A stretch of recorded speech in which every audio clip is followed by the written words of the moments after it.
Hello student, my name is Manish. आज मैं बात करने वाला हूँ मध्य प्रदेश कक्षा 12वीं बोर्ड परीक्षा के रिजल्ट फॉर्मूले के बारे में डिस्क्राइब करने वाला हूँ। स्टूडेंट के मन में अभी भी डाउट्स है कि उनके रिजल्ट किस आधार पर बनेगा, क्योंकि दो चीज़ों को लेकर स्टूडेंट के मन में कंफ्यूजन है। बेस्ट 5 विषय और विषय मैपिंग को लेकर स्टूडेंट चिंतित है कि उनका रिजल्ट है वो किस बेसिस पर तैयार होगा। तो इस वीडियो के माध्यम से आपके कंफ्यूजन को मैं दूर करने वाला हूं। तो स्टूडेंट इस YouTube चैनल को सब्सक्राइब कर ले, बेल नोटिफिकेशन आइकॉन को प्रेस कर दीजिए, वीडियो को लाइक और शेयर करना ना भूलें। स्टार्ट करते हैं।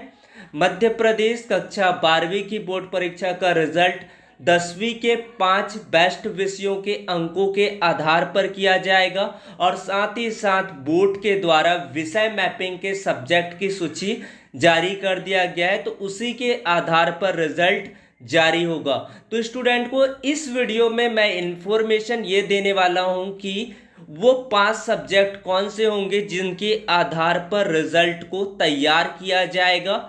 अगर स्टूडेंट मैथ्स सब्जेक्ट से बिलोंग करते हैं तो उनका जो कौन कौन से सब्जेक्ट होंगे जिनके आधार पर फिजिक्स, केमिस्ट्री, इंग्लिश, हिंदी का रिजल्ट तैयार होगा। तो स्टूडेंट इस वीडियो को शुरू से लेकर अंत तक जरूर देखें, आपको स्पष्ट रूप से समझ में आ जाएगा कि रिजल्ट किस तरह से बनने वाला है।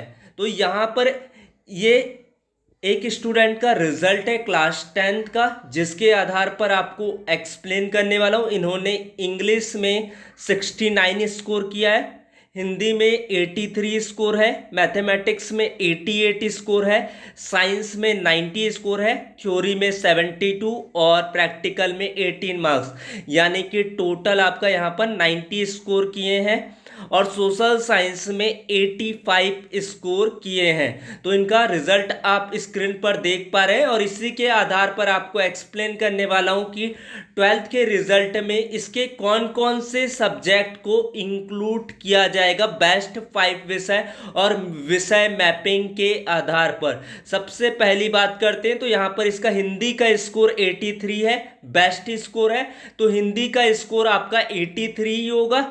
इस बेसिस पर हिंदी का जो सब्जेक्ट का स्कोर होगा 83 होगा। इंग्लिश में लेस स्कोर है तो इंग्लिश में यहाँ पर बेस्ट 5 विषय है तो यहाँ पर 85 को कंसिडर किया जाएगा।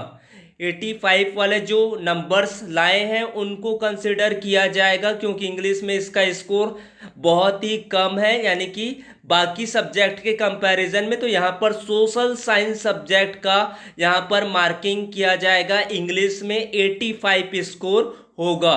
उसके बाद मैथमेटिक्स में इन्होंने 88 स्कोर किए हैं, तो बाकी जो सब्जेक्ट के कंपैरिजन में देख रहे हैं तो बेटर स्कोर है, तो मैथमेटिक्स के सब्जेक्ट पर भी आपका कोई चेंजेस नहीं होगा।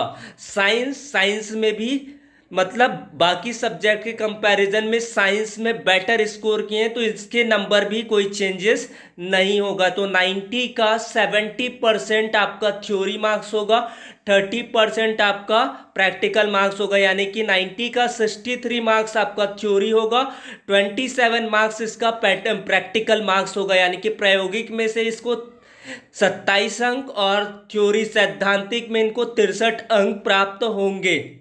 वो फिजिक्स में होंगे और केमिस्ट्री में सेम लेवल पर होगा और उसी के आधार पर 5 विषय के सब्जेक्ट के आधार पर इसके रिजल्ट को बनाया जाएगा। तो इस तरह से रिजल्ट बनने वाले हैं। तो यहाँ पर हिंदी का स्कोर हिंदी के साथ ऐड होगा, इंग्लिश में इसका कम स्कोर है तो यहाँ पर एसएसटी के स्कोर को कंसिडर किया जाएगा, क्योंकि सेकंड बेस्ट स्कोर यानी कि मैथमेटिक्स और साइंस को छोड़ के इसका जो बेस्ट स्कोर है वो सोशल साइंस में, तो सोशल साइंस में इंग्लिश के स्कोर को कंसिडर किया जाएगा। तो आप इस रिजल्ट के माध्यम से समझ पाए होंगे कि रिजल्ट किस तरह से बनने वाले। अगर स्टूडेंट फिजिक्स, केमिस्ट्री और बायोलॉजी के होते तो यहाँ पर जो 90 स्कोर किए तो 90 का जो 70% फिजिक्स पर, केमिस्ट्री पर, बायोलॉजी पर, थ्योरी पर ऐड होंगे और प्रैक्टिकल पर 30% ऐड होंगे, यानी कि 27 मार्क्स पीसीबी पर ऐड हो जाता और 63 मार्क्स पीसीबी यानी कि फिजिक्स केमिस्ट्री बायोलॉजी पर ऐड हो जाता। तो इस तरह से रिजल्ट बनने वाले बेस्ट 5 विषय को कंसिडर किया जाएगा। तो thanks for watching video, please subscribe your channel, please supporting, thank you.